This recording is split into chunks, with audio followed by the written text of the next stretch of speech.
नमस्कार दोस्तों, मेरे चैनल में आपका फिर से स्वागत है। आज हम बात करेंगे गनिमी कावा के बारे में। वही रणनीति जिसने छत्रपति शिवाजी महाराज की सेना को एक छोटे से दल से विशाल मुगल और बीजापुर की सेनाओं के सामने विजयी बनाया। और साथ ही जानेंगे दो ऐसे ऐतिहासिक उदाहरण जिसने इस नीति की ताकत दिखा दी। तो वीडियो को अंत तक जरूर देखें। अगर आपने अभी तक हमारे चैनल को सब्सक्राइब नहीं किया है तो जरूर सब्सक्राइब करें। गनिमी कावा क्या है? गनिमी कावा गुप्त चाल, तेजी और युद्ध कौशल।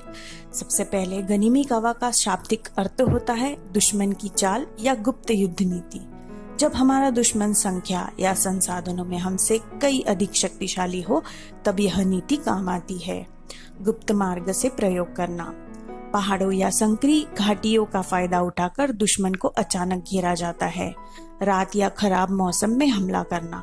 जब दुश्मन सतर्क नहीं होते तब तेजी से वार कर पीछे हट जाना। धोखे का प्रयोग। कभी कभी झूठी सूचना या नकली दस्ते भेजकर दुश्मन को भ्रमित किया जाता है। स्थानीय जनसमर्थन। आम जनता, किसान और आदिवासियों योजनाओं में सहयोग करते हैं, जानकारी पहुंचाते हैं और दुश्मन की रसद काटते हैं। इस पूरे ढांचे में तेज हमला करो, दुश्मन को चौंका दो और तुरंत वापस लौट जाओ। यह गनिमी कावा की आत्मा है। आइए जानते हैं पहला उदाहरण। अफजल खान का वध, प्रतापगढ़ की लड़ाई। पहला उदाहरण है अफजल खान का वध, जो हुआ था प्रतापगढ़ किले के पास वर्ष 1659 में। चलिए बारीकी से देखते हैं। बीजापुर का सेनानी अफजल खान मोटी ताकत में सैनिकों और तोपों के साथ छत्रपति शिवाजी महाराज से भिड़ने आ रहा था। उसकी सेना में हजारों सिपाही और भारी हथियार थे। छत्रपति शिवाजी महाराज की रणनीति। उन्होंने अफजल खान को मीठी मीठी बातें करके मारने की योजना बनाई। प्रतापगढ़ किले के नीचे जंगल के रास्ते से शिवाजी महाराज और एक छोटा समूह चले। अफजल खान के साथ मिलने गए, लेकिन उन्होंने सुरक्षा पूरी तरह नहीं छोड़ी क्योंकि छत्रपति शिवाजी महाराज को शक था। महाराज ने लोहे की बख्तार बंद जैकेट पहन रखी थी, हाथ में बागनक, नाखून नुमा हथियार और एक छोटा खंजर घूंघट छुपाया हुआ था। जब अफजल खान ने महज गले मिलकर धोखा देने की कोशिश की तब शिवाजी महाराज ने झटकर बागनक से हमला किया, अफजल खान के पेट पर वार किया और फिर खंजर से अंत किया। बाहर पहले से छिपे मावर सैनिकों ने अफजल खान की बड़ी सेना पर ताबड़तोड़ आक्रमण किया। अफजल खान की मौत हो गई, उसकी सेना चौंक कर बिखर गई। बीजापुर सुल्तान की मुख्य शक्ति झटपट कमजोर हो गई। इस उदाहरण ने साबित कर दिया कि सही समय, सही जगह और सूझबूझ से कैसे बड़ी सेना को चित किया जा सकता है। आइए जानते हैं अब दूसरा उदाहरण, शाइस्त खान पर हमला, जो हुआ था अगस्त 1663 में पुणे के लाल महल पर।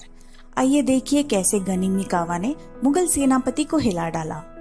मुगल बादशाह औरंगजेब ने शाइस्त खान को महाराष्ट्र की कमान सौंपी थी। शाइस्त खान ने लाल महल में अपना ठिकाना बनाया और पूरे पुणे और आसपास की घाटियों में मुगलों का आतंक फैला रखा था। छत्रपति शिवाजी महाराज ने चुनिंदा मावल मराठा योद्धा चुने और उन्हें भक्ति और गोपनीयता का पाठ पढ़ाया। रात का समय चुना गया जब विजय महोत्सव चल रहा था और मुगल सैनिक थोड़ा ढीला पड़ा था।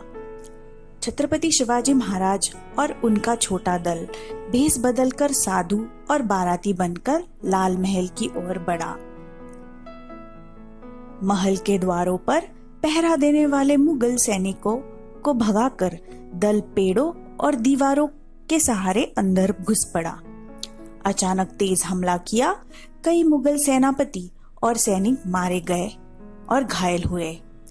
शाइस्त खान की उंगलियां भी काट गई और खान बुरी तरह घबराया। हमला केवल कुछ मिनटों का था, तब तक महल में भगदड़ मच गई। महाराज जल्दी से पीछे हट गए ताकि मुगल सैनिक एकजुट होने से पहले ही अपना गढ़ छोड़ दे। मुगलिया सेना में भारी डर फैला गया। औरंगजेब को बेइज्जती महसूस हुई।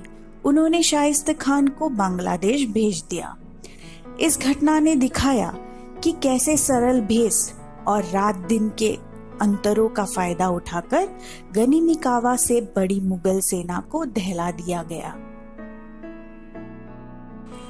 गनिमी कावा मतलब धैर्य, बुद्धिमत्ता और तेजी। तो दोस्तों, आप देख सकते हैं गनिमी कावा कोई जादू नहीं बल्कि छत्रपति शिवाजी महाराज की गहरी समझ, साहस और रणनीति का शानदार उदाहरण है। छोटा दल, बड़ा शौर्य। यदि आप यह वीडियो पसंद आया हो तो लाइक दबाएं, चैनल को सब्सक्राइब करें और बेल आइकन दबाकर नोटिफिकेशन ऑन कर दीजिए ताकि आप मिस ना करें आने वाले ऐतिहासिक वीडियो। नीचे कमेंट्स करके बताएं कि आपको कौन सा उदाहरण सबसे ज्यादा रोमांचक लगा। मिलते हैं अगले वीडियो में। जय भवानी, जय शिवाजी।